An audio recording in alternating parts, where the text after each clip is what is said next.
Good afternoon, everyone. My name's Dan, and I've been researching the Yowie, which is my favourite cryptid to look for in the Blue Mountains, mainly, since 2005. I made this presentation. I've made it as interesting as possible, and I'm going to show as many evidence I could have gathered. Some video, there is sound recordings.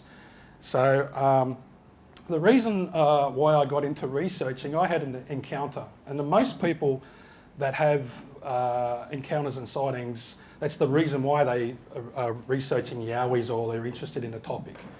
So I find 90% of the people I've had an encounter, or my brother did, or something like that. But I was always interested in the cryptids, and I watched the old Leonard Nimoy In Search Of. And if you've ever watched that Bigfoot episode, it's the most spookiest episode ever. So don't watch that and try and go out and search for Yowies, because you'll be already on edge before you... Yeah. So basically, what is a Yowie? So I made this picture here with no facial or anything, it's just a silhouette, because no one really knows. Like, I don't know. And that's why I'm researching. I want to know what it is, like everyone else. So basically, people said they've been down from UFOs and they come from interdimensional portals. I'm just belief that's a flesh and blood creature, and it's really good in hiding in its environment. It grows up there. So if you're like any kind of animal that grows in the bush, like even a kangaroo and a wallaby, I've had them 2 or 3 metres in front of me in the bush, and until they move, I haven't been able to see them because they're the colours of the bush. So basically, it's a flesh and blood creature, and that's where I stay on it. So, but filming with Attila with Track Search for Australia's Bigfoot, we come across some really weird things that had nothing to do with Yowies. From a big orb that come out of the bush, lit the sky up like daytime, to black little, I don't know, shadows that didn't even show up on the thermal, to UFOs flying around in the sky, ghosts going along the trail near the ruined castle. Like, we've seen everything. So I'm open, I'm not saying anything's not possible. And my first encounter happened at Appin Greyhound Track. And you think, I'm out there in 2005 in July, freezing cold, waiting for my turn. And so I'm down the bottom there, 366 metre where the arrow is. That's they used to call it the bottom because it's right down the bottom. And behind the starting boxes, it was really bushy. But this was a better picture than the one that I had before. So I was standing there with my dog Sally waiting for my trial. So I was about 40 minutes to wait. And one thing you've got to realise about greyhounds, they're trained to just worry about the lure and the noise of the lure. They don't care about anything else, unless a rabbit or something runs in front of them. So I'm standing there, and she turns around. She'd never barked before, and she starts barking frantically. And I'm just like, what's wrong, Sally? And she's putting herself in between me and the thick bush and backing into me to push me back. And I'm like, what's going on? This is weird. And within 5 or 6 seconds, something just went with a chest size, would have to be like Andre the Giant. I can't get the noise out of my lungs. Wasn't a dog, wasn't a cat, wasn't any machinery. It's 7:30 in the morning, it's foggy, it's cold, it's quiet, and this thing just starts screaming like a lion and a mixture of different African animals. And I'm like, what the hell? And the dog's hair standing up like she's electrified, and I'm like, what's going on here?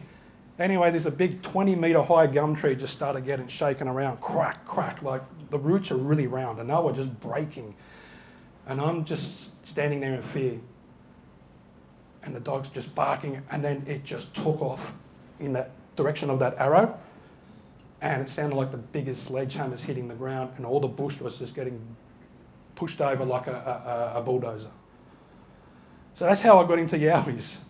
And I trialled the greyhound, and I was freaking out, drove home. The first thing I got onto was Australian Yowie research. And Dean Harrison had been going since the 1995, I think it was. So I'm thinking, gee, there's actually other people have had an encounter. And actually Dean said he had an encounter like mine with the same kind of roars and screams and things going on.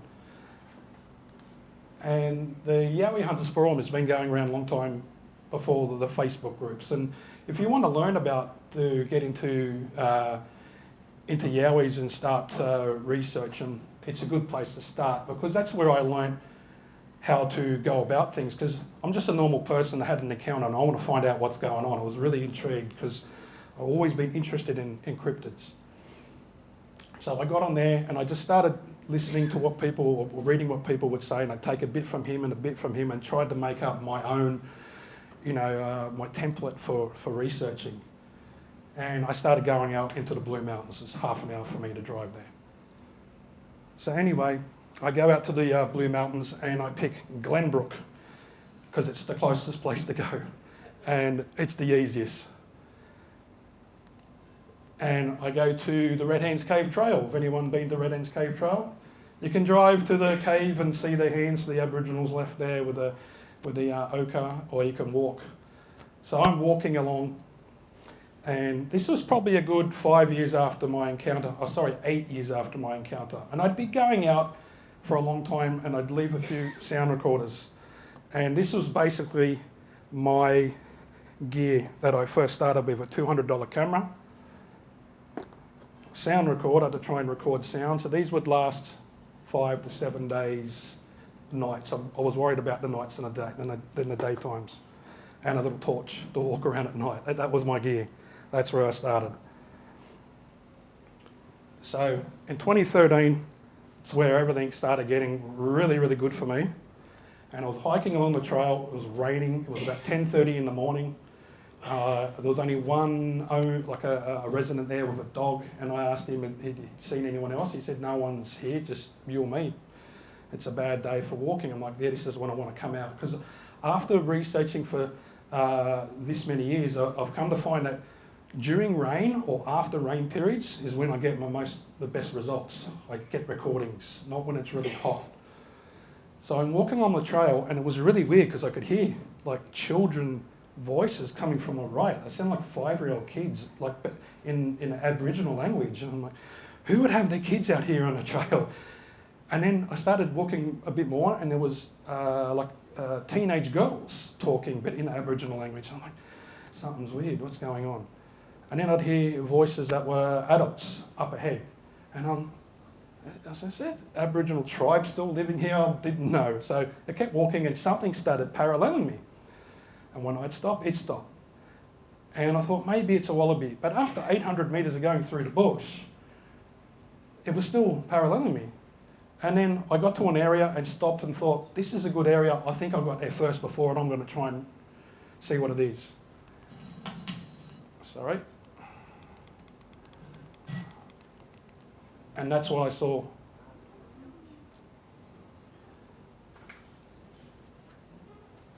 And the reason why I got a good look at it is because it was probably only about, I'd say, not even here to the wall away. It would probably be 3/4 of that. And it was actually looking, it was sideways like this. There was a tree, and it was looking sideways like this, and it just moved its head and blinked. And that's all I saw. I'll have to go backwards because this was supposed to be before the other stuff. Sorry about that. But this is the hair, what it looked like. So it had this roughy, blacky kind of hair.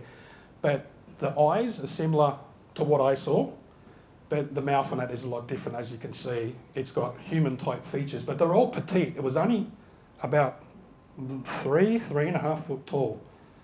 But it didn't look like a child of its type. It looked like it was like a teenager or an adult or something. That's just the impression I got. So that's just saying this is a bonobo, and they're at about 3.5 foot tall. So that's a similar kind of creature. As you can see, the hair goes around the top of its eyes and around the mouth and around the chin line.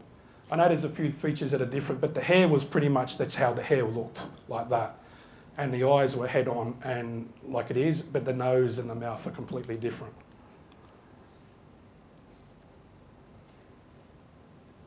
So I'm just going to go back, sorry, I should have put that the other way, but anyway, I kept going to Glenbrook, and I'd had an operation on a foot, and I wasn't too fit, so that's why I kept going to Glenbrook.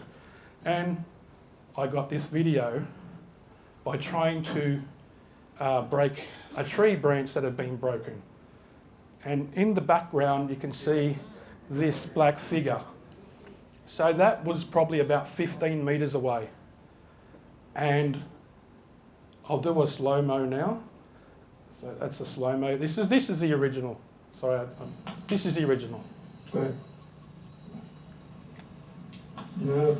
And that's all I got of it. Right. No. And that was in 2013. So if you go to the next one, this is a slow motion one. And I'll let it play once or twice so you guys can see it. And I didn't hear it, I didn't smell it, I didn't see it.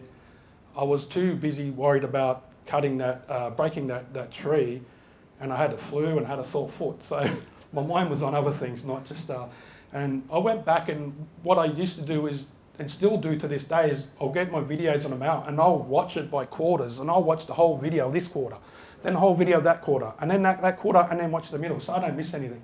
And that's how I picked this up. And I said to my friend Dave, I think I got something. So there's just a part of the body of the creature, and that's just from the shoulders to the top of the head, because that part of the creature is 10 foot in the air. And the reason why I know this is because it was standing next to that rock ledge, and that is 3 meters high. And you see a friend of mine, he's just over 6 foot, and he doesn't look that big compared to that rock ledge. And this is a recreation that we did. So I'm actually standing right here. You'll see me moving a bit.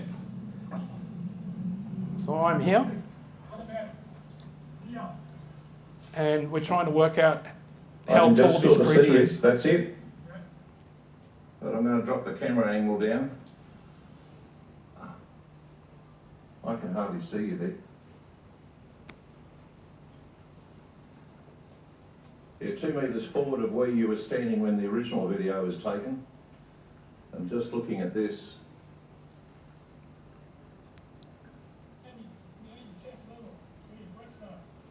Yeah. Yeah, that's right.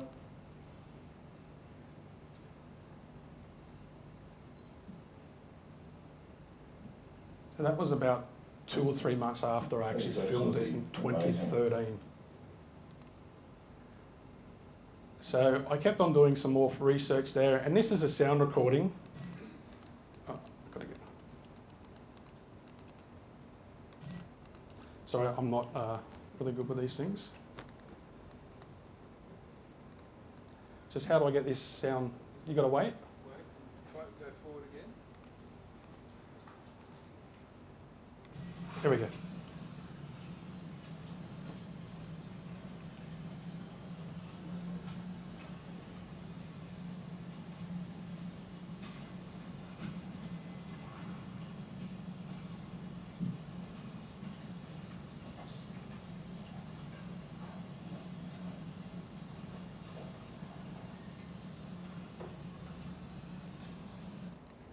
Now that sound recording was taken just near where I filmed the big creature in the background.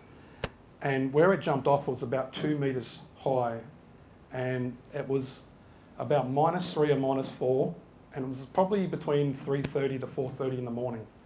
I know you can hear some birds calling, but some of them birds do make noises really early in the morning that I found after being camping in the bush over these 20 years. And then you hear it thud, so it lands on the creek bed, and then you hear the water gurgling around its legs as it's walking across the creek. So we'll just play it again. So.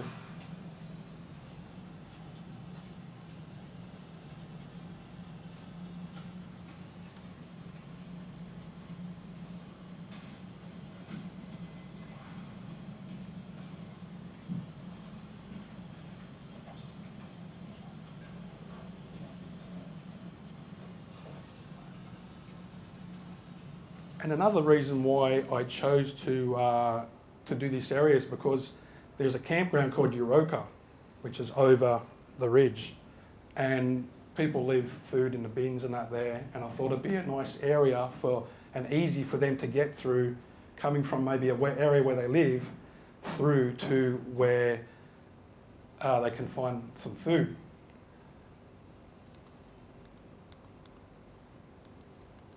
So I stayed at Glenbrook, kept researching. This is 2017, and that is actually to the left there is where that whatever jumped off and landed on the creek bed and walked through the creek. And I went over to underneath the shelf there, the rock shelf, and I come across his handprint. And got it over there. And there was probably about 5 or 6 of them. And the Junjidi, which is a small one, which I saw, is known to hide in under like rock shells and in hollow logs and be really mysterious and cheeky. Because one time when we were out in the Katoomba there on the Federal Pass, one really tried to come up and grab my gear and take off of it. Yeah, so it really spooked me out because we were filming and recording down the ridge, and I've turned around and I'm standing here and I got that feeling, and I turned around and I was like, oh my God, and it actually shook like that. It got grabbed, it shook, and then it took off and I got my thermal, and Attila's saying to me, have you got it? Can you see it? Can you see it? I'm like, no, I can't see it. I can't see it. So it hid pretty well and took off. And I got, you know, when you get that feeling of someone sneaking up behind you, that's what I got. It spooked me out. So anyway, there's the handprints, and I end up casting the prints, or one print, because there's actually where there's like legs or knees gone in. And it's not a big area. I got in there and I didn't have enough room for me to get on my hands and knees. It had to be a smaller creature. So I cast it, but overnight, because I went back the next day, overnight it rained. So I could only get one cast. And unfortunately, that's all I got. I wanted to get more. I wanted to get the whole trackway, but I got one. And this is the cast right here. So I'll leave it up on the table and you guys can have a look. So it's not that big, but one thing I want to show is, so this is a picture of the cast. You can see a thumb on the left and there's 4 fingers. There was 5, but it wasn't the best one out of the lot. The ones I wanted to cast, that I got a picture of, that was underwater and I couldn't cast them, unfortunately. And it has features similar to human, like under your fingers and the way your palm is, but it's just a bit elongated in the palm, like a chimp's hand, a bonobo. So I know the fingers are a bit thicker, but the part here where it's elongated is the same as this. But this is only a really small hand. Like my hand just covers it easily, and I haven't got a huge hand. So I'll leave it up on the table, and later on when you guys want to see it, just come and have a look. It's the only one I got, so just be careful, just have a look at it. I don't think I'll have another chance to get another one of them. And a few people said that it looked like a wombat. So I went over to Megalong Valley to Old Ford Reserve and took a cast of a wombat. And that's a wombat front foot and there's a back foot. And they do double step, but there's things that are not the same, where you can see the claws here, where that one, there's no claw marks, and there was no claw marks on any of the handprints. Where you see in there, you can see the claw marks, and then you can see they've got chubby little toes, and you can see the creases in there. Plus, there's little dimples in here, which is on here, and it wasn't on the cast I got from Glenbrook. So there is similar features, but to me, it's not a cast from a wombat. So I'll put that there and you guys can do a comparison about that later.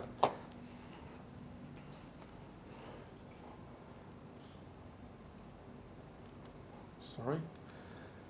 And there's just the cast of the wombat. You can see how it's got a big pad compared to the this one where it's not quite big. It's very different. So in 2017, a friend of mine, Heath, who was the guy on the rock ledge, he said to me he was fishing on the Hawkesbury River and something was crashing through the bush there and throwing rocks. And he said the rocks were too big to be a human. They were massive, and they didn't go anywhere near his boat, but they got spooked out, and he told me about it. I'm thinking, all right, let's go to Marramara and we'll try and get to the closest to where he had that encounter. So there's us walking along, carrying all our gear, our backpacks and everything. The Marramara Trail is a very testing trail. It's all loose dirt. It's about 7 to 8 Ks. And once you've finished it, you know you've had a good hike. We've recently, a few years ago, found the Smuggler's Ridge Trail, which is a lot easier. I wish I did this back then. So this is the area that we're going towards. There's no houses there. It's a national park. And it's Marramara Creek, which runs off Bedford Creek, and then that comes off the Hawkesbury River. It's just more of the trail as we walk along. And once you get down there, you're right next to the ridge, and it's really flat. It's actually the last kilometre is probably the best part of the hike. And this is what it looks like. There was people back in 100 years ago, there's orange trees down there. So on the odd time you can pick oranges. And if anyone's watched Track Search for Australia's Bigfoot, on the left-hand side here, probably about 30 metres past where we are, where this big tree is, where the rock got thrown at the tree and it fell over right in front of us.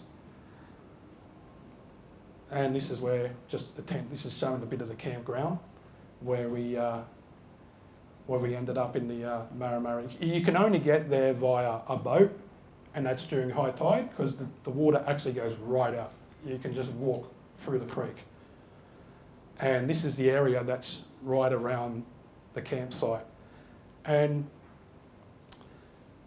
one of the guys that was there during an encounter we had, he works with sewage treatment works, and one of the customers, because he goes to places like Scotland Island and upgrades their sewage pits, and this customer said his brother camped out here and was staying there for 18 months. He lived in a cave.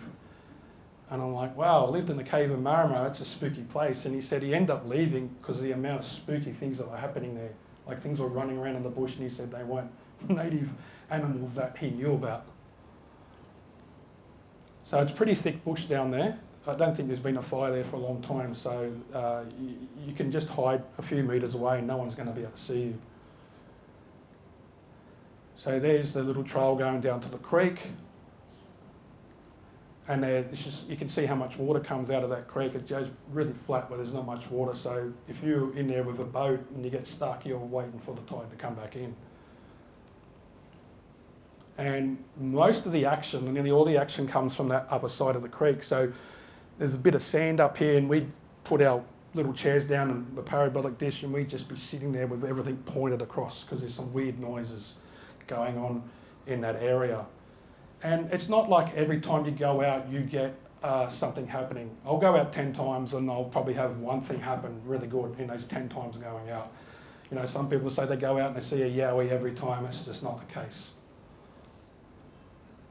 So the first time we went out, are they playing that?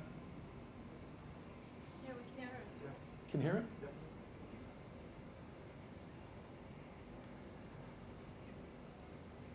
I think it needs to be a bit louder.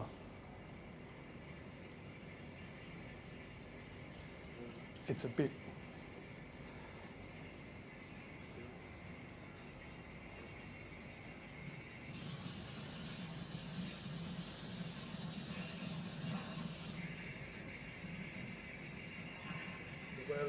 Oh, okay. I tried to make them loud, but basically, with the first time we went there was a tree getting ripped apart right across the creek. We couldn't see it. I didn't have my thermal back then, and it was just it getting ripped apart. And I'm going to show my YouTube channel, and them recordings are on those different times we went to Marramara. And the second one's just a big, massive wood knock, and the other ones were another, like a big branch just got ripped. And so that gave us reason to go there again. So this is what it looks like across the creek. And you go there in winter time, you walk through the creek, you know you've walked through because your feet they freeze. You've got to go near the fire and put your feet there near the fire. So I want to actually go up to these areas one day and just go and look around and see in these caves and see what's in there. So I set up a sound recorder and I put it on top of the trail cam, but I made a mistake because I had the trail cam set to take photos every 30 seconds, so the sound recorder would hear the wind every 30 seconds. So you learn as you go, so I never do that again. And this is what it recorded.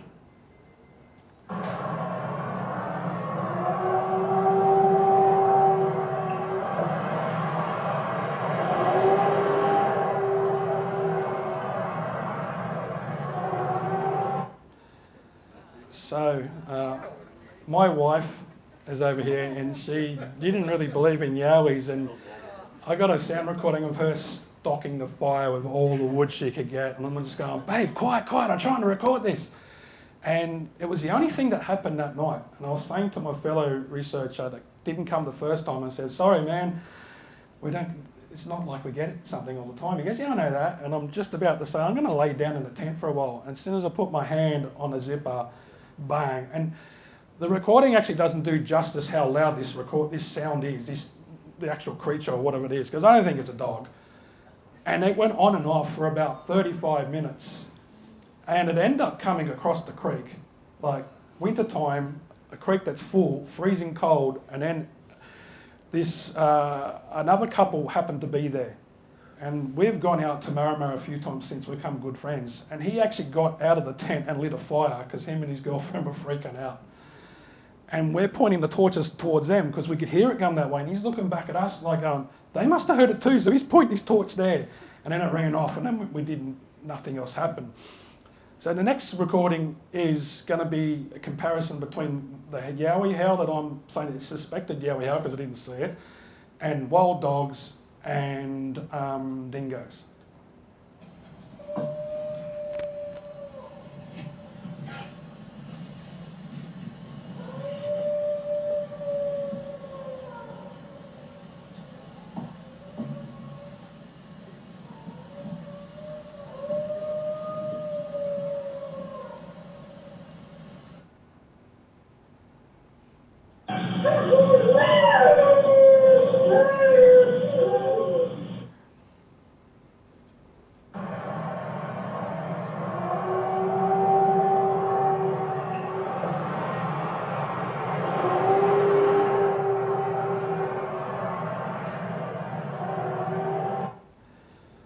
So I'd look through the internet to see if I could find a howl that was similar, and I come across the Bigfoot howl from Ohio in 1994.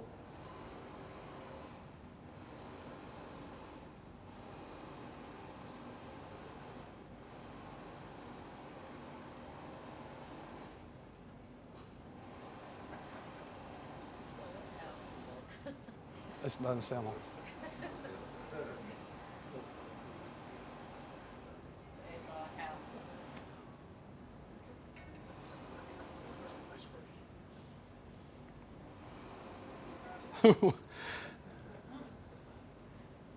All right, I think it stopped.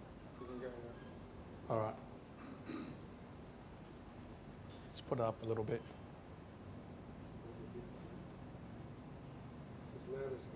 Is it? It should be loud. I made them as loud as I could.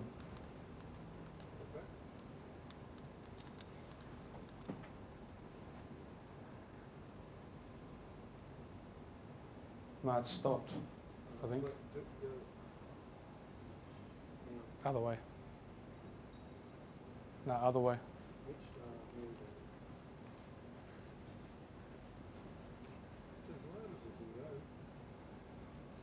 Okay. Yeah.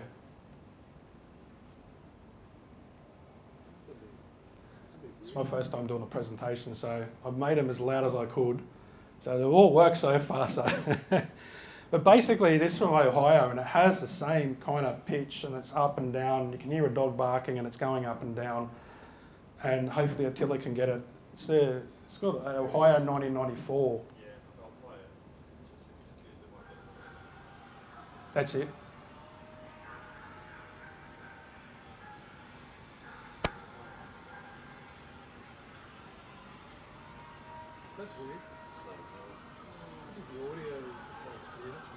should be. Oh, there we go.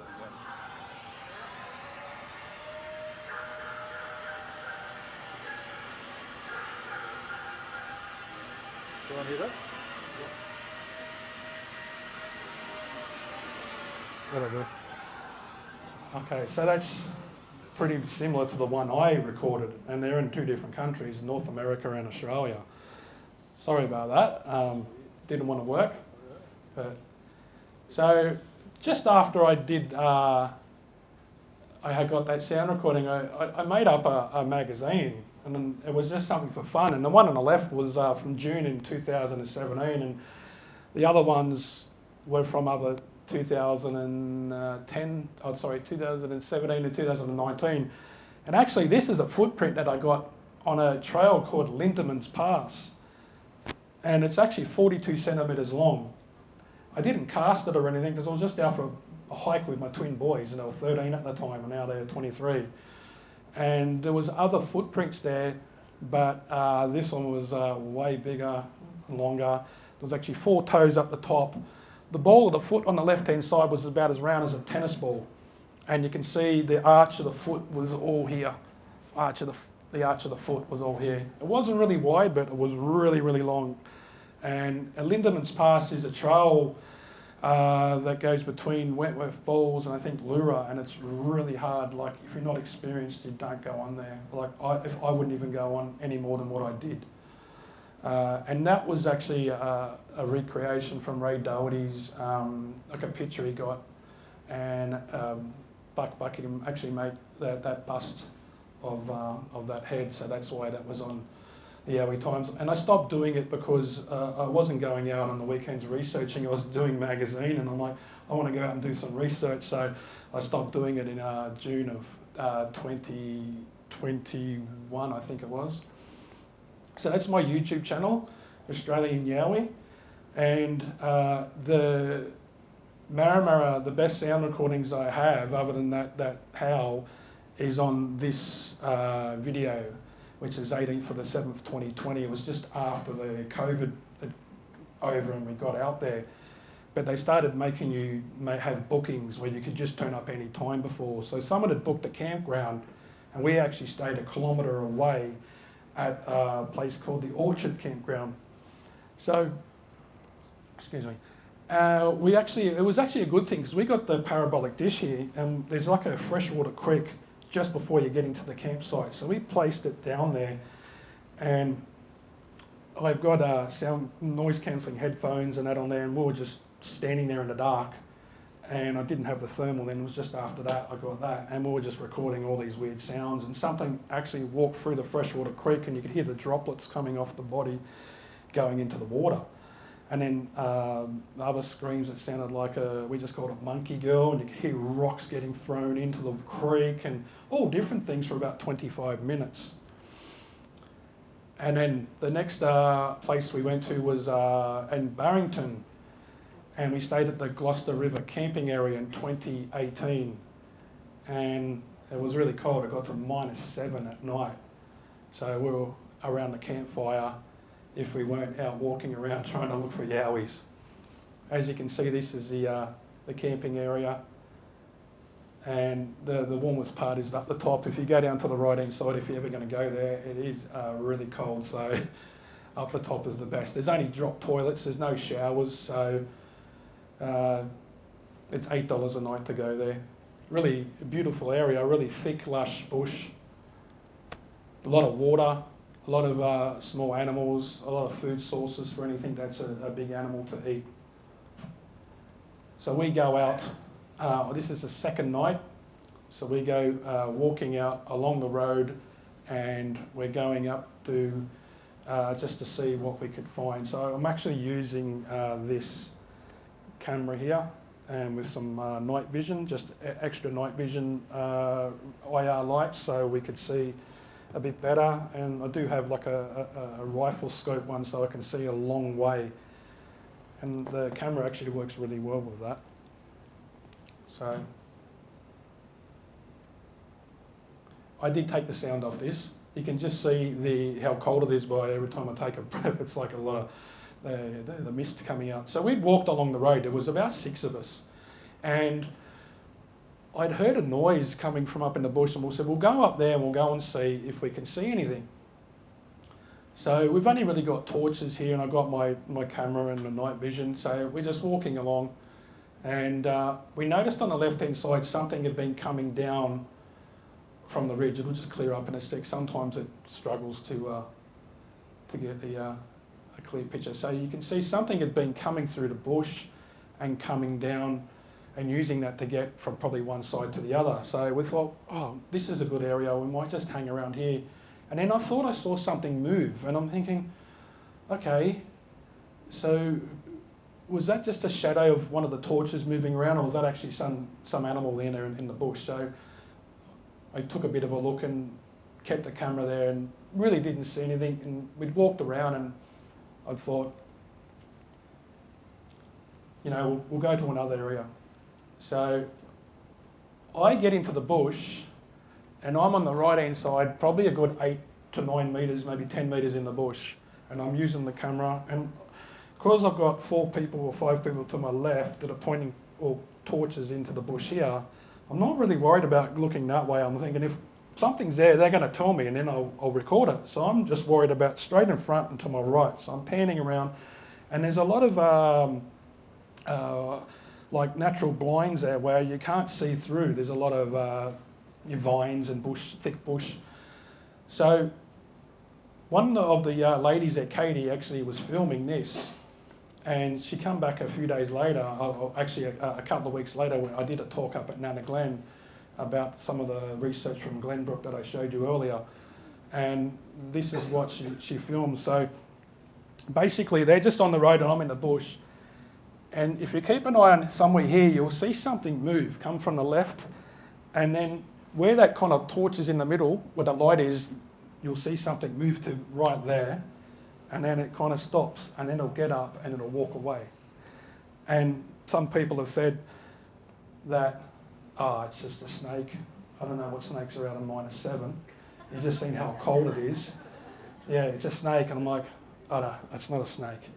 So anyway, we'll play the footage, and it does go in slow motion over a period of time, so you'll get a good look at it. And this is what we recorded, and we didn't see it. It was only later on that we noticed that it was on the footage.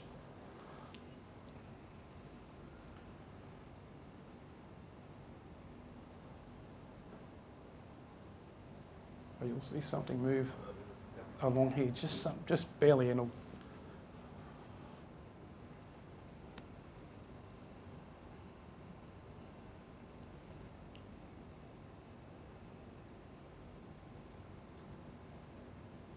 And it's moving there, it gets up and again moves away, and that's all we see. But that's my torch in the middle there. It'll come back on in a second. It'll be much closer. You see it get up and move. And it seemed to me like it's got its hand like this, and it's just kind of walking with a bent kind of arm and hand. I think it's a bit closer now. So we actually talked to a ranger, an indigenous ranger, and she said that they're all around here. If you go along to all the people that own farms, they've seen them running around. Yeah, she says everyone knows they're here. So I'll just play it again, let it go through one more time. And you can see there's a lot of vines and everything there. There were so many torches crossing over each other. That's why it got missed. Otherwise they might have yelled out, hey Dan, quick, point your camera this way.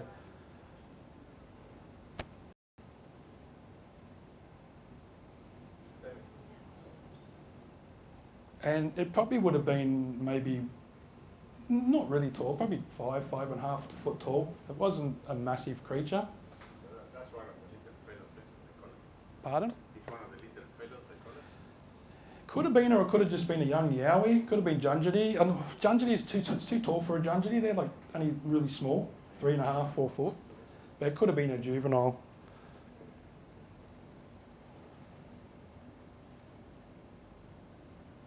So that's the last bit there where it walks away. Yeah, so that's so my next bit of talk is going to be about the AYR thermal footage that Buck Buckingham and Dean Harrison and Gary Lynn actually filmed a few years ago. And the reason why I'm showing this is because I believe it to be 100% true, because I've been using this thermal monocular for a few years. And before Dean and the boys got it, they'd ask me questions on how to use it. You can see there's multiple buttons on here. And most of the buttons, or pretty much all of them, have got double features. And you're using this out in the pitch black. So you've got to know what buttons do. There's a long press and a short press. And there's one there for zoom in, zoom out. If you want to zoom in while you're filming, you've got to stop filming, you've got to zoom in and refilm. So it's like an instrument playing like a flute or something. You've got to know how to use it, otherwise you could miss like the best recording you could have got of your life by a bit of a mistake. So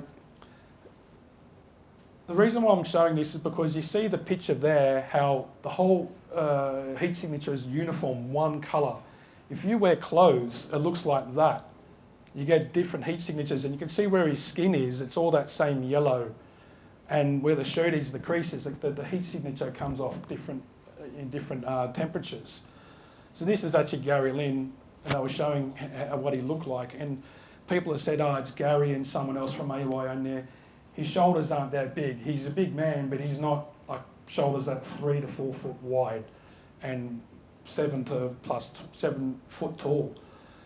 So this is the footage that Buck got while he was up in their research area. So he had 2 heat signatures, one to the left and then one there, and he actually looks to the right and he's trying to find Gary because he says there's something here, can someone else come up?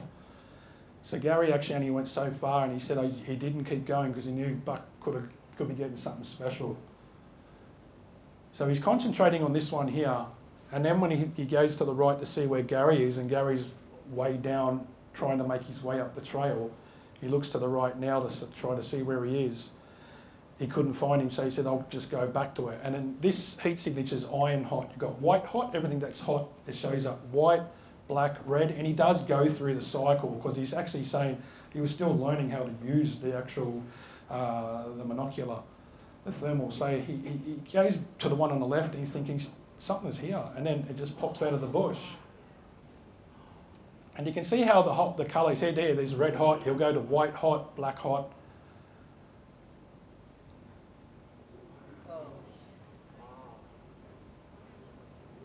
And you can see how I showed you before how if someone's wearing like a Yowie suit or a gorilla suit or some jumpers, it wouldn't be that universal colour. It'd be all different shades. So that's the reason why I wanted to show this, because it's really interesting, and it's pretty much the first time anyone's got any great evidence on the thermal footage. And Attila and myself went up there, I think it was for that Tracking the Law, and we went to the area, and people were saying, why didn't they get footprints? Well, for some reason it's all grass there. So it's just indentations. You wouldn't be able to get any type of a good cast. And we actually went out there, and I was standing out there with Buck using my monocular, and his, and it's pitch black. And there's a lot of vines in that area. You're not going to go through and hoax anyone. You'll get caught up in them vines. So that's the only reason why I thought I'd show this one to see this. And it's always it's a good video footage to see. It's magnificent. When I saw it, my eyes opened up and went, oh, the boys got it. And they measured it up near the bushes, and it was 7 foot plus, easy.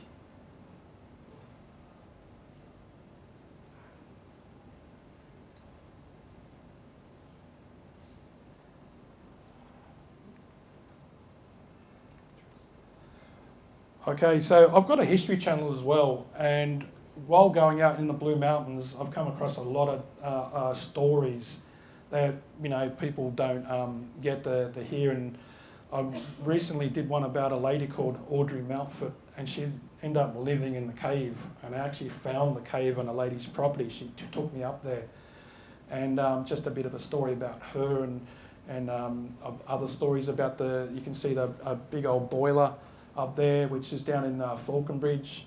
A couple of other different stories about a man and his dog, and the dog died, so he carved memorials all around Springwood to Paddy, his dog.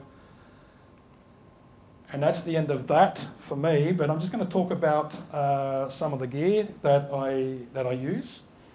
And like I said, these were my original research gear, which was just a $100 sound recorder, and basically you put the batteries in and leave them out in a spot like under a rock ledge, or put like bark on it or something like that so it doesn't get wet, and it just records constantly for like as long as the batteries last. And just a little torch and a little camera, which probably I used for about 8 years. And then I stepped up and thought, I've got to get better gear. So I purchased this camera. And the reason why I got this camera, because it's perfect for researching. And the reason why, the battery life is really good. And when I zoom all the way, it doesn't pixelate at the end. So I can get a really good zoom on something that far away. And then I just added the IR. And it's got a stability motion, I think, what's it called in the middle there? Just stabilizer. Yeah, so I actually dropped the one I had and broke it. I had to go buy another one. These are old, but lucky a lady in Wollongong had one for sale on Facebook Marketplace. I was really lucky. The thermal monocular, yeah, these are really good, but they do have their limitations because they don't see through the bush. You can't look through. It hasn't got X-ray vision like Superman. So the creature's got to be in the open for you to be able to get a heat signature. And one thing good about this one, you can record video and pictures, and you can record video and take pictures at the same time. I think it's got 16 gig of memory, where the other ones you had to link it by Wi-Fi to a phone or an iPad, and then you're out in the bush and you're trying to stay hidden, and you got this iPad or iPhone on it, and it lights you up. They're going to say, "Oh, this what's over there?" There's, yeah, we'll run away. LED lens, a head torch. They work very well, and it lets me see anything around in the area. I always take a personal locator beacon. If you get hurt, you just flick it, and they're light, and it'll save your life. Snake kit. Even though I don't really go out in the summertime that much, yeah, the snake kit's always good to have. And tape measure. A lot of people will measure footprints on the ground and they put a lighter next to it. Like, just go to Bunnings and buy a 3-metre tape measure, costs a couple of dollars, and you know how big the print is then. So that's one thing I've learnt to take. We use little walkie-talkies, so sometimes we might be a few hundred metres away and we'll just message each other while we're out there if something's going on. Trail cameras. Now, I don't use them to get a Yowie on them. I use to see what kind of animals are around and what food sources are there for a big animal to eat. And some places you don't get much, but other places you get all sorts of animals coming past here. Foxes and dogs and pigs and you name it, any type of natural native fauna, to birds, to kangaroos. The Sony Note Taker is probably one of the best sound recorders that I've had. I've had this for about 15 years and it just keeps going, so I'm really happy with that. And the parabolic dish. So most of my recordings, and some of them that I put up here, and I've got other ones, were on a small little parabolic dish. It cost me $15, but it did quite well. So I ended up buying this from Wildtronics in America, and it picks up any, it picks up any type of noise within a few hundred meters really clearly. So I've got sound noise cancelling headphones here, and it's hooked up to a sound recorder. I'll just turn it around. So there's a sound recorder here, and that'll pick up everything in digital quality. And then you go onto WavePad and other programs you want to use to, pick out all the sounds that you've recorded. You think could be a Yowie or some sort of creature. So I've been using this for a couple of years now, and it's done me quite well. I've picked up recordings where I've got finger and mouth clicks like apes do mouth popping. I've got that in Falconbridge. I didn't show everything today. I didn't know how much time it'd take me to do my talk.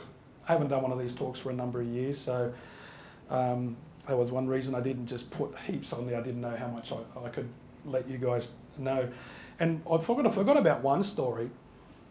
When I showed the Glenbrook footage of the supposed Yowie next to the rock ledge, Heath, who was standing on the rock, he is actually a retired volunteer firefighter, and he was talking to the rangers from Glenbrook, and he got on pretty well with the rangers being a volunteer firefighter, and he met him at noons, and he had my footage from the Yowie footage, and he said to me, he goes, "What do you think of this?" And there was two girls and a guy, and they've all looked at each other, and they all said, "Someone's finally filmed it." And he's coming from National Park Rangers, and he told me that. And they said, "Oh, has he got trail cameras out in the bush?" And he goes, no, he just is on the footage. This is video footage.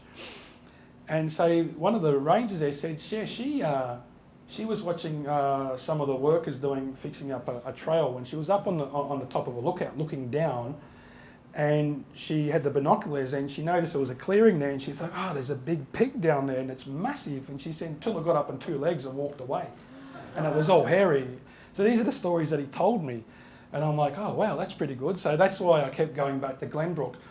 But one thing you've got to do, you can't keep going back to the same area and keep on researching. You've got to give them a bit of time and go away. And I haven't been there for a number of years, but I might go back soon and just set up some sound recorders just to see what's still around there. Because there's been a bushfire, and the bushfires from 2019 and 2020 just damaged the Blue Mountains so much where a lot of research areas are just non-existent no more. Look, we drove through there when we were starting to film for Tracking the Law, and it just looked like hell. There's nothing there, no trees or anything. So it was a time when I was just scratching my head going, where am I going to research now? So that's basically all I've got to say today. I didn't know how much I could put in there to keep talking about, but that's just a few things that I've found, and I've got evidence to show you guys, like the film footage and all the things like that. And this is the research gear that I use. So thanks very much for listening to me today, and hopefully you guys will go out there looking for Yowies like me and enjoy the bush. Thanks very much.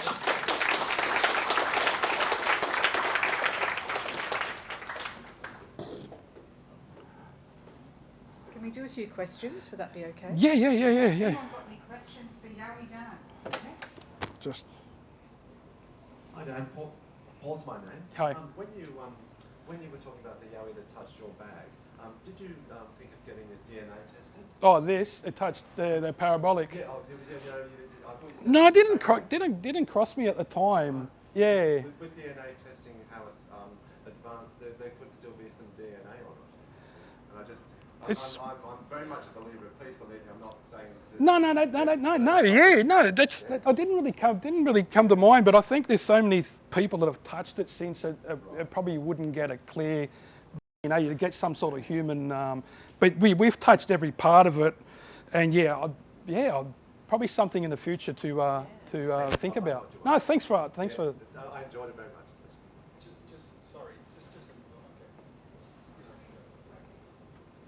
Thank you, Dan. Very interesting. What do they eat? And also, have you done any research in the Marulan area?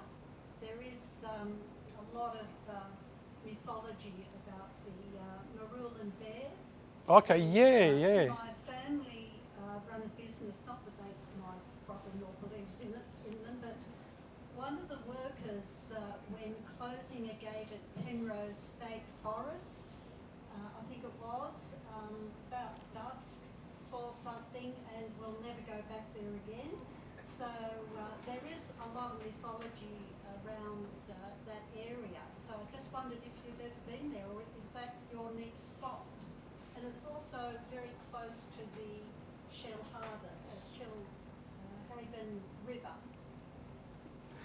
Yeah, I've been to Wee Jasper.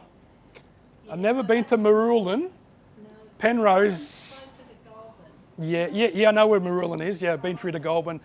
Yeah, I haven't been there. There's a lot of places where everyone says I've got, sightings and I've got things happening. It's just to get to the places like that sometimes takes a lot of work and a lot of planning. Yeah. And Penrose State Forest, we've had some really weird things happening there. I don't know if I'll go back there. As things happen other than Yowies, I won't go into. But Shoalhaven River, we've got something planned going down there in the future.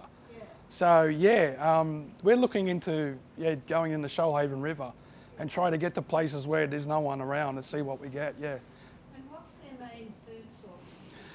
Well, I've been out and there's a lot of native berries. Yes. And that they grow out over different, and even in wintertime, some of them will come out. And even I see, like I used to have birds, and you get the certain plants out, and they'll eat the bottom part where the roots are, where it's sweet. So I think there's a lot of plants that they'll be able to eat. And then you've got a lot of pigs, because there's always 1080 trying to get rid of pigs, native animals, birds, and then they've been seen going through people's bins. Yes. So. Yes. Also, there's a lot of feral deer out there, and I know Yes. that Bigfoot have been noted to eat the deer. Yes, yeah. Well, there's actually been a few cases where the deers and pigs. There's one recently where the pig's carcass has been ripped in half, hasn't been cut. So that was one I think is up there, up in Queensland. So there's a lot of wild animals and a lot of animals out there that even wild horses, anything, or cows that get loose and walk through the bush. So there's a lot of food sources out there if you know what you're looking for. Okay, thanks very much. Then. Just on the DNA. as a gentleman on DNA. DNA is fairly expensive, and not only that, you need to have the right people from academia to actually do that. And the other thing is, even if you do get DNA, and if they do get an unidentified hominid or hominin species, what are you going to do with it? There's no evidence. There's been a number of DNA tests that have been done over in the States that have actually come up with those results. But when people come and ask you and say, well, where's the proof? Well, there's the proof, because we do have actual DNA results. They are in the States, but they haven't been published in open papers because the academic community still has an issue trying to accept the fact that we have these creatures out there. Dan? Yep. Request, would you mind talking about those sticks that we discovered up near Queensland when we were walking up to the thermal site? Oh, the ones. Yeah. Okay. Oh, we actually got them with Rochelle, remember, too. Yeah. Oh, yeah. Attila's just asked about these places where you go, and I've only found this once in the Blue Mountains, but up in Queensland, they're finding sticks that have been shoved in the ground. And as we were hiking up to the area where that thermal footage was taken, there was just little sticks shoved in the ground, and the ground was pretty hard, so it would take you a lot of effort to put them in there. But why would a human walk up and shove sticks in the ground? And they weren't like right next to each other, they were as we were going along the trail. And we've actually found that down at near the Mossvale area, Robertson, down there as well. Yeah, I'm not sure why they put sticks in the ground, and I've like thrown sticks up in the air and tried to see if they'd land, and landed out. They're not going in the ground. This ground's too hard for these things to fall in naturally. So yeah, I'm not sure why they're doing it. Is it a marker to say this is my area, you're getting close, stay away? Have they got different kind of clans or different troops or family members, and this is our area and that's your area, and these sticks are kind of like the border? I'm not quite sure. Could I just ask you, what about, have you ever had any evidence of gifting, like where, like sometimes I've read stories where people left an apple and then it's gone and then they've got something else back in return? Have you ever come across anything like that? I know people do it.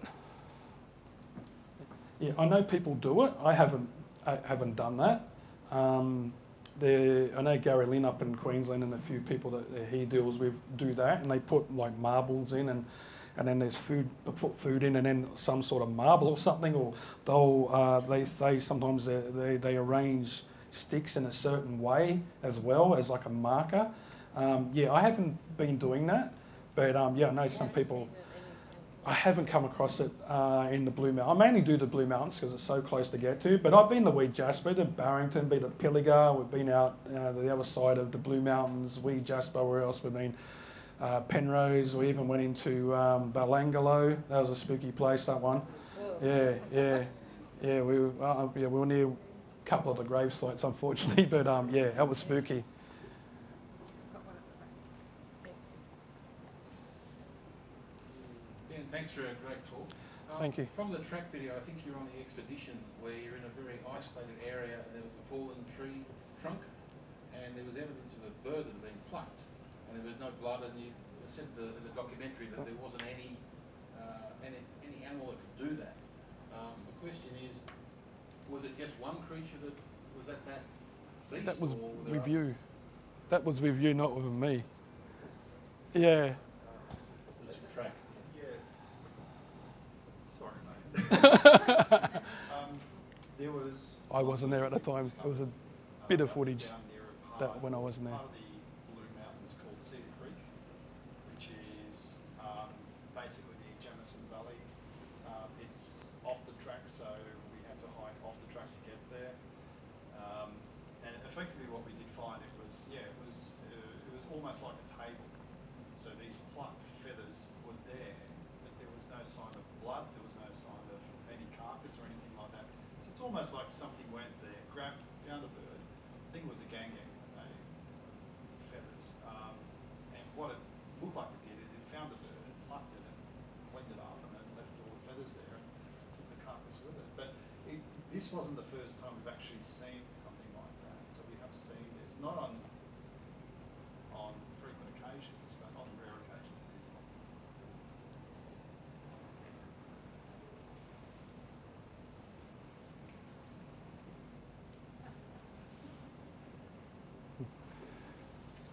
Yes, dear. There was a guy at the back that wanted a question too. Yeah. Just a quick question. Thank you very much for your presentation. I think I've asked this to Attila before. Yeah. I'll ask it again. I saw a very compelling documentary in the US which talked about a Yowie stick language, where they were actually interpreting some of the meanings. I think the gentleman had been doing it for about 15 or 20 years. Has there been any progress in Australia on that front? You're saying stick language? Stick language. So they Right. making like letters, like A's or well, B's? it's the point, apparently, if the two sticks are pointing in that direction or downwards, and it depends on the positioning, or whether they put them in the trees, or whether stick them in the ground, and it's all directional. Okay. Yeah, a lot of that's The documentary. yeah, a lot of that's happening up in Queensland. Okay. I haven't had it happen down here, but I'm not sure what's going on with that. But I know that it's continually been happening, and I think Gary Lynn's had a lot of that happen in his area, and I'm not quite sure. You might have to get onto one of the Facebook groups and contact Gary Lynn and ask him, because he'd know more about it than what I do. Yeah. There was a guy right at the back near the door there.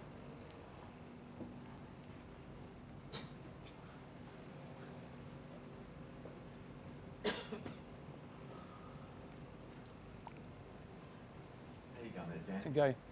Now, I live at a place called Winnie Creek, and we get those sticks in the ground you're talking about. Yeah. You've got a wooded reef out Yeah. the ground, and ours is mainly sandstone, so I doubt where we would probably put that in sandstone.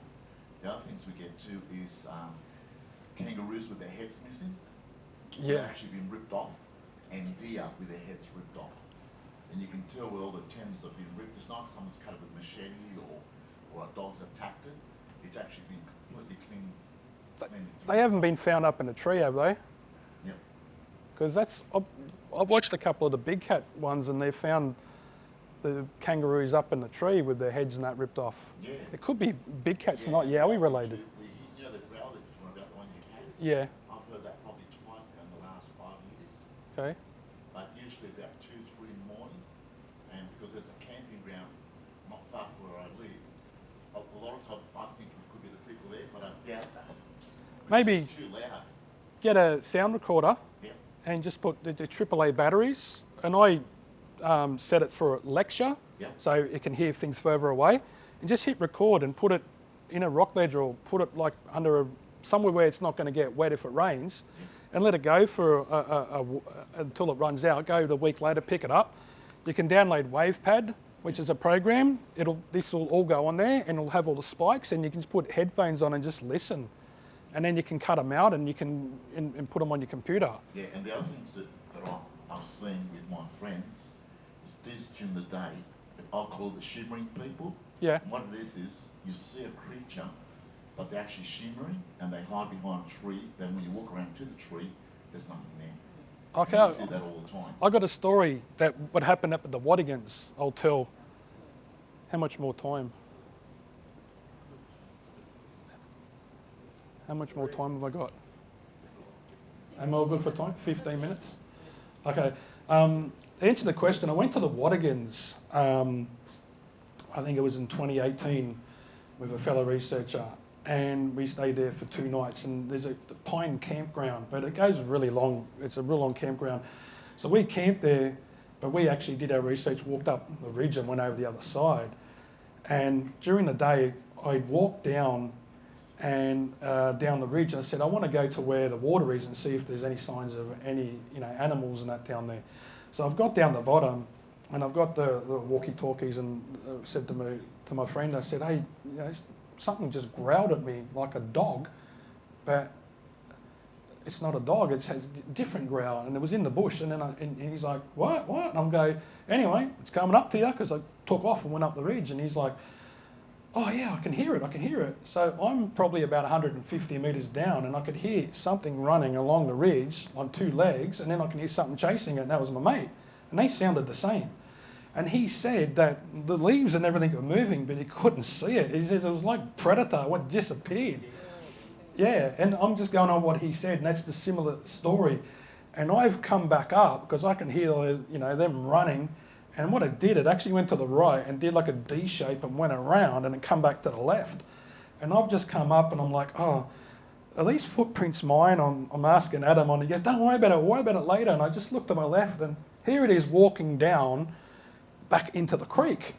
And it was like the Paddy Bigfoot that was some Patterson Gilman got. And it was really wide. It wasn't huge tall, but it was really wide and black. And it walked, the Olympic walkers, you think they're not walking fast, but then you get people running as fast as they can next to them. That's how fast it was walking. And I could only see it between the trees. It was big gum trees. I could see every second stride, and it went into the bush. So Adam's come back, my mate, and we've gone down into the bush and chasing it. And we had to stop because there's too many vines there. We're getting caught up on those lawyer vines, and we end up looking for hares for about an hour. Couldn't see it. So later that night, we've gone back to the same area, and it got windy, and we couldn't hear much in the parabolic, but something come up the ridge into the bush, and it was just crashing through the bush, and we were like going like this, and it just stopped like at the bush line. It was like it just disappeared and went away. And so yeah, I've had things like that happen to me as well. And does anyone know where a campground called Acacia Flat is in the Gross Valley? It's in the Blackheath area. You go down Govett Sleep, or you go down Perry's Look Down, which is one of the hardest trails on earth. It's straight down, literally, and straight up. It's really bad. So I've camped down there in 2015, and there's something screaming way down, probably 2 kilometres down, and I'm sitting in this tent, and everything's wet because I went in and it's raining, pouring down rain. So I'm like supposed to be there 3 days by myself. There was other people there, but the campground was really long, and they went way down the other end. So I'm not far from where the toilet block was. The only reason is I could keep my stuff in the toilet while it poured down rain to put a tarp up, then start setting my tent up. That's when I found out all my gear was wet, and I had to cut this short.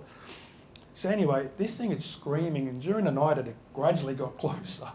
And it was similar to the Marramara howl, but it didn't howl. It just made this big scream, and I'm like, oh, it's not an owl. I never heard. It's not. I know koalas make a scream when breeding it, but it's not one of the koala.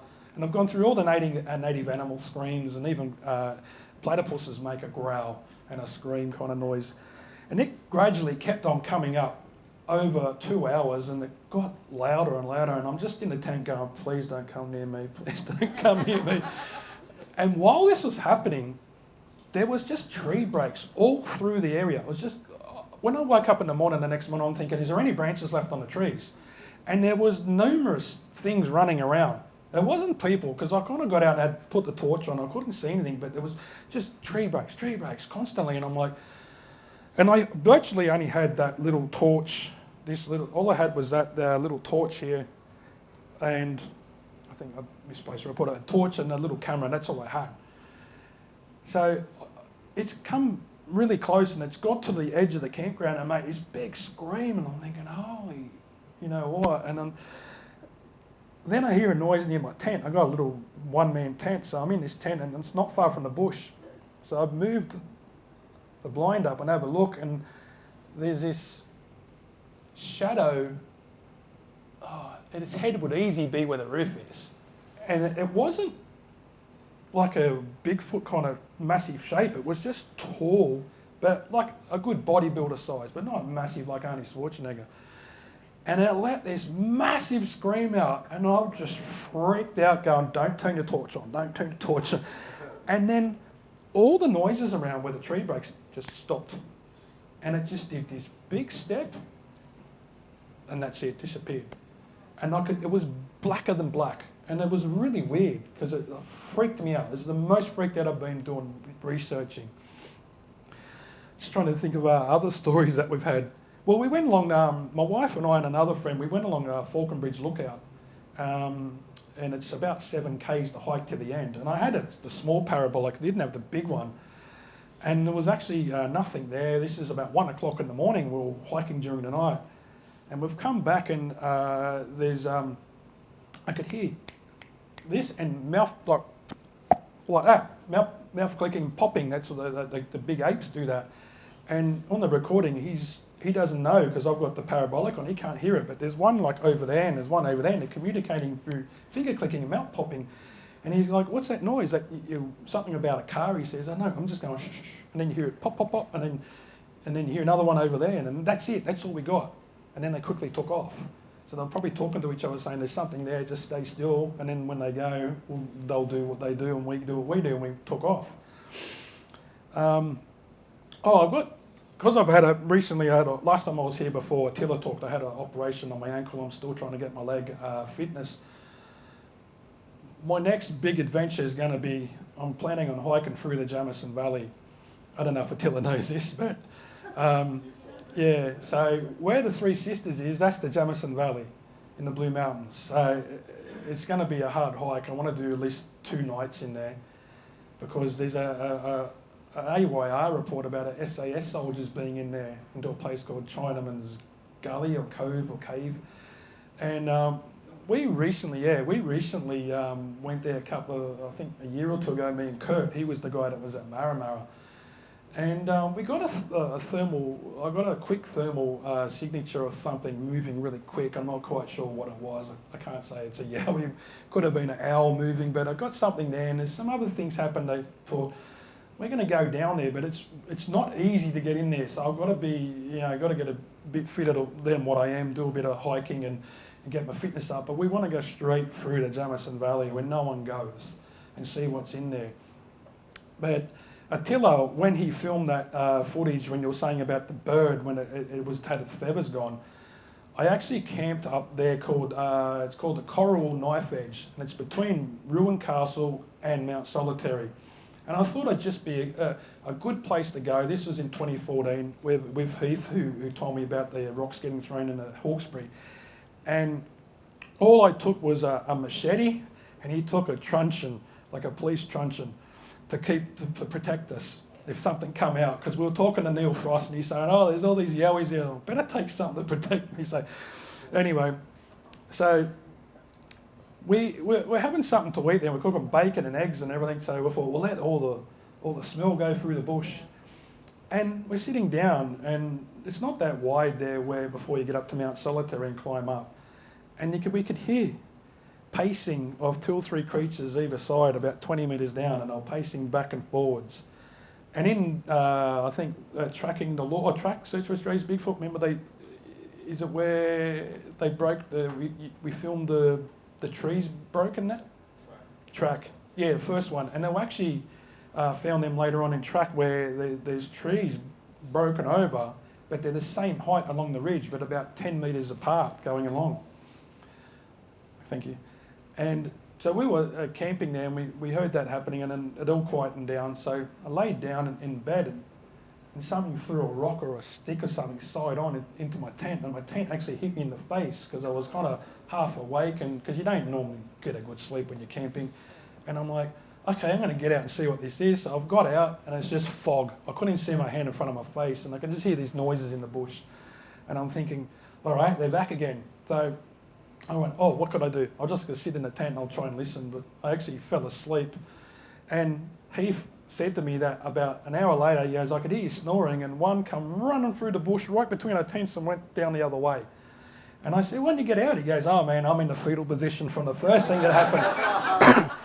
And the first thing he said to me was, when he got out, I was up about 5 o'clock. I'm always up at the crack of dawn when I'm camping and making a coffee. And his first thing he said to me, I heard something get thrown at your tent last night. As I said, when did you get out? And he goes, no man, I'm not getting out. I'm not getting out. So yeah, we've had some really freaky stories. And without having that encounter in Appin in 2005, I don't really know what my life will be like. I've been to so many places that no one's been before. The Blue Mountains, we'll walk along the trail, me and Attila, and you've gone places like near Mount Hay, and we've gone down into the creek, and it just looks like there's a dinosaur about to run past you with all those big massive tree ferns and up there. You know, walking along the trail, you don't see the beautiful things that are out there. I've met some wonderful people that I've made great friends with. I've made more friends being involved in the Yowie research than being a kid. And usually you make all your friends as a kid, but there's a lot of smart people out there. They've got all different, some people are policemen and judges I've met, and they've all got encounters and they want to tell you, but they want to stay out of the limelight. They just because of their jobs. But I filmed like a UFO down at Penrose with my thermal. Yeah, we've had some really weird things happen to us where you think, all right, before I didn't really believe about this, but like, anything's possible. But you just got to go out there and spend some time in the bush. And, you know, after certain times you've been out, something's going to cross your path. And that's when you start questioning, like, oh, are these things real? But until I saw that little junjity about 6 to 8 metres away and looking at me, blinking, and I was still on the fence after having that encounter at Appin. But when I saw that, my hair stood on the back of my neck. I got goosebumps, and I'm like, yeah, these things are 100% real. That's it. We're going forward. I want to try and find what this is. I just want to answer my own questions. And then people say to me, if you find it, if you get that 100% picture or footage which no one can deny it, will you bring it out into the open? I'm like, maybe I might not. And I might not, because then, you know, I don't want to really have, you know, and if I do, I probably wouldn't even tell you the right place where I got it. You know, just to protect them. Because there's probably not many of them around. Like, I know they're there. I've seen it. And until you see these things, you really can't understand that, right, that's there. You know, and there's a lot of people that made fun of me. I'm like, I don't care. But then you get a phone call from them. Oh, we were down at Hawkesbury and this big black thing chased us through the bush. And they've been bagging me for 5 years. And it was one of the funniest stories I heard. This was the last thing I'll go on about. Neil Frost that lives up in the Blue Mountains. And he was a teacher. And he said to me that there was a guy that went to school, our young kid, that grew up, and he said he was crazy, and he said that Neil was a loony. You know, this is all bullcrap. He goes, one day, this kid was would make up his own bombs and stuff and let them off and round Katoomba way. Turns up his place one day, says, Mr. Frost, you were right all them years, I saw one. So, you know, that's what happens. So, anyway, thanks very much for listening today, and thank you.